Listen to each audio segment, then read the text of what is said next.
বিএনপির পক্ষ থেকে আমাকে যদি কোনো পদ দেয়া হয়, কালকিনির থেকে মাদারীপুর থেকে করার ইচ্ছা। 33 বছর, কারণ খাতা কলমে যেটা বলে সেটা আর কি 33 বছর।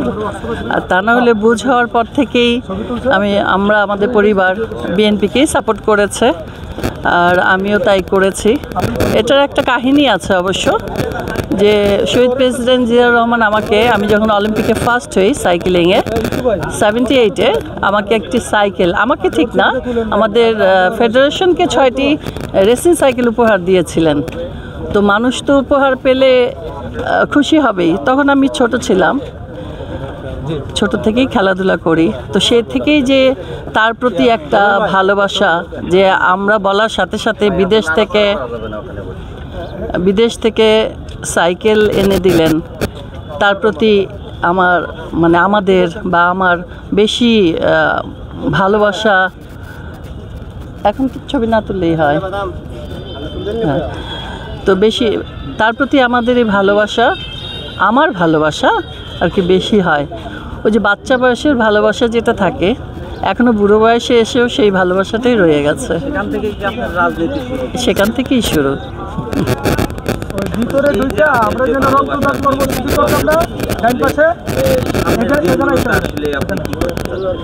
সামনের দিনগুলোতে যা যা করণীয় আমরা করব। বিএনপির পক্ষ থেকে আমাকে যদি কোনো পদ দেয়া হয়, তাহলে আমি যা যা করণীয় সেটাই করব। দেশের স্বার্থে, জনগণের স্বার্থে, মানুষের স্বার্থে ভালো কিছু করার ইচ্ছা।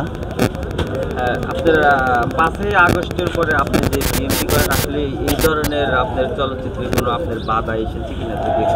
না, 5ই আগস্টের পরে বাধা আসেনি, আগে ছিল অবশ্যই। 15-16 বছর তো আমরা কাজই করতে পারিনি। আমি তো বিটিভির ইনলিস্টেড আর্টিস্ট, ওখানেও ব্ল্যাক লিস্ট, ওখানে কোনো কাজ পাইনি। আর অন্যান্য যারা আওয়ামী লীগ করে, যারা করতো, তাদেরও আমরা চক্ষুশূল ছিলাম। তাদের কোনো অনুষ্ঠানে দাওয়াত দিলে তো আমরা যেতাম না, কিন্তু আমার যে কাজ হয়, ছবি হয়, নাটক, তারা যদি প্রডিউসার থাকতো, তারা যেটা থাকতো আমাদেরকে নিত না, বা ডিরেক্টর, যে ও বিএনপি মাইন্ড, এটাই হয় স্বাভাবিক। তো সেইভাবে তো আমি ছিলাম, রোশনালে পড়েছিলাম।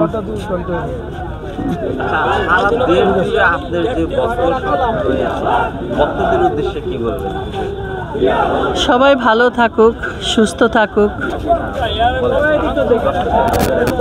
ও আচ্ছা, এই তো বললাম, সবাই সুস্থ থাকুক, ভালো থাকুক, ভালো রাজনীতি করুক, আমরা খারাপ কিছু না করি, হিংসা বিদ্বেষ ছেড়ে দেই।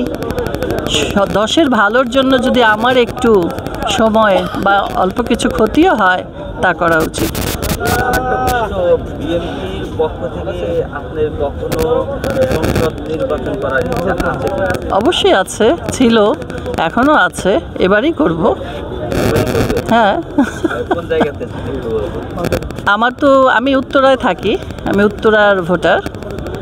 আমার দেশ ফরিদপুর, মাদারীপুর, কালকিনি। তো কালকিনির থেকে মাদারীপুর থেকে করার ইচ্ছা, দেখি যেটা হয়।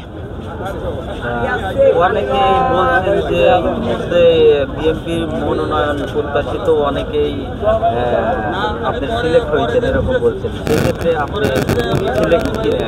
সেটা তো এখনই বলতে পারি না আমি, এটা তো সিলেক্ট হওয়ার পরে বলতে পারবো। এটা আমাদের নীতি নির্ধারকরা আছেন, মহাসচিব আছেন, আরও যারা উপরে আছেন, যারা এগুলা সিলেক্ট করে, তাদের কাছেই নির্ভর করবে। আমরা তো কর্মী, কাজ তো করেই যাব। আপনি যদি নির্বাচনে সংসদ সদস্য হয়েই যান, সেক্ষেত্রে চলচ্চিত্রের জন্য আপনি কী করবেন? অবশ্যই চলচ্চিত্র তো আমার প্রথম, ওটা আমার পেটের ভাত, তার জন্য তো অবশ্যই করব। অনেকে অনেক কিছু করেনি, যেমন কবরী আপা ছিলেন, আমাদের সুবর্ণা মোস্তফা ছিলেন, তারানা হালিম ছিলেন, গায়িকা কি আমাদের গায়িকা, যে এখন সম্রাজ্ঞী গায়িকা মমতাজ, যাই হোক, ওনারা ছিলেন। ওনারা তো সাংস্কৃতিক দলের মনের, তারা সংস্কৃতি নিয়ে অত ভাবেনি, অত কিছু করেনি। এটা করা উচিত, যতটুকু করা সম্ভব। যারা কাজ পায় না বা কোনো অভাব থাকলে, এফডিসিতে এখন শুটিংই হয় না, ল্যাবগুলো বন্ধ, তো এগুলো আর একটু তদারকি করা, দেখা যে নতুন করে আবার একটু কাজের সংস্কার হোক, কাজ হোক, এগুলা। তো এটা তো এমনি বললে হবে না, এটা সুযোগ আসতে হবে করার, কাজ করার সেই সুযোগটা দিতে হবে।